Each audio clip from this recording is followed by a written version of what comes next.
កាលពីព្រេងនាយនៅក្នុងអាណាចក្រមួយឈ្មោះកចន្ទមរកតគឺមានព្រៃដ៏ធំសម្បើមមួយដែលគេហៅថាព្រៃមរកតព្រៃនោះពោរពេញដោយដើមឈើធំទឹកជ្រោះថ្លាឆ្វង់និងសត្វព្រៃជាច្រើនរស់នៅដោយសុខសាន្តប៉ុន្តែមនុស្សគ្រប់គ្នាខ្លាចមិនហ៊ានចូលព្រៃនោះទេព្រោះមានរឿងដំណាលថាមាននាគយក្សមួយក្បាលរស់នៅទីនោះគេជឿថានាគនោះកាចសាហាវនិងអាចបំផ្លាញអ្នកណាដែលចូលព្រៃបាននៅក្នុងព្រះរាជវាំងមានព្រះនាងមួយអង្គព្រះនាមព្រះនាងមាលិនក៏ព្រះនាងមានសម្រស់ស្រស់ស្អាតនិងមានចិត្តមេត្តាចំពោះមនុស្សសត្វនិងធម្មជាតិព្រះនាងចូលចិត្តស្ដាប់រឿងព្រេងពីអ្នកចាស់ហើយតែងឆ្ងល់ថាហេតុអ្វីបានជានាគនោះត្រូវបានគេចាត់ទុកថាអាក្រក់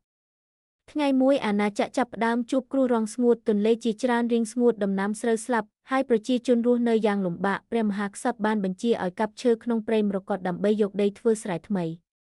ព្រះនាងមាលិនបានទូលថាបតាជាទីគោរព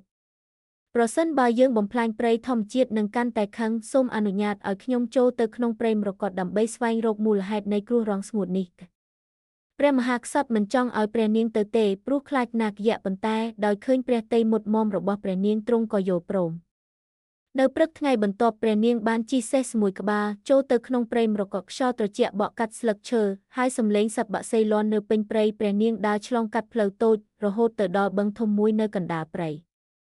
ភ្លាមនោះទឹកក្នុងបឹងចាប់ផ្ដើមរលកខ្លាំងហើយនាគយក្សពណ៌បៃតងមួយក្បាលបានហោះឡើងពីក្នុងទឹកភ្នែករបស់វាភ្លឺដូចត្បូងមរកតនិងស្លាបធំដូចពុក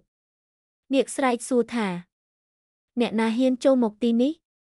ព្រះនាងមាលិនខំទប់ការភ័យខ្លាចហើយតបដោយសុភាព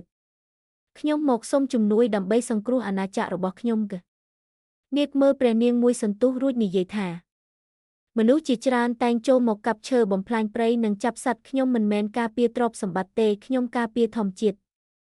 ព្រះនាងភ្ញាក់ផ្អើលណាស់នាគមិនមែនអាក្រក់ដូចរឿងដែលគេនិយាយឡើយវាគ្រាន់តែចង់ការពារព្រៃពីការបំផ្លាញរបស់មនុស្ស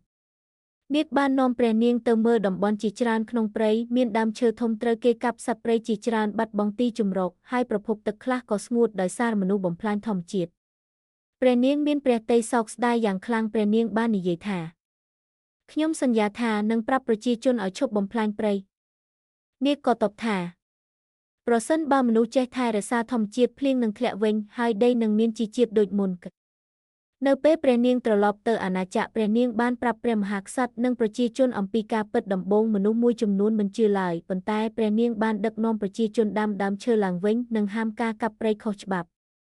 ខែបន្ទាប់មកមេឃដែលស្ងួតយូរមកហើយចាប់ផ្ដើមមានពពកខ្មៅភ្លៀងធ្លាក់ចុះយ៉ាងត្រជាក់ត្រជុំទន្លេហូរពេញវិញហើយដំណាំក៏លូតលាស់ឡើងវិញប្រជាជនទាំងអស់សប្បាយរីករាយនិងចាប់ផ្ដើមគោរពធម្មជាតិចំណែកនាគយក្សវិញនៅតែបន្តរស់នៅក្នុងព្រៃមរកតដើម្បីការពារព្រៃនិងសត្វព្រៃទាំងឡាយរាល់ពេលដែលមានអពណ៍បៃតងលេចឡើងលើព្រៃប្រជាជនជឿថានាគការពារព្រៃកំពុងហោះហើរត្រួតពិនិត្យធម្មជាតិហើយព្រះនាងមាលិនត្រូវបានគេចងចាំថាជាព្រះនាងដែលបាននាំមនុស្សឲ្យស្រឡាញ់និងការពារធម្មជាតិគិតបណ្ឌិតធម្មជាតិគឺជាជីវិតបើយើងថែរក្សាវានឹងការពារយើងវិញ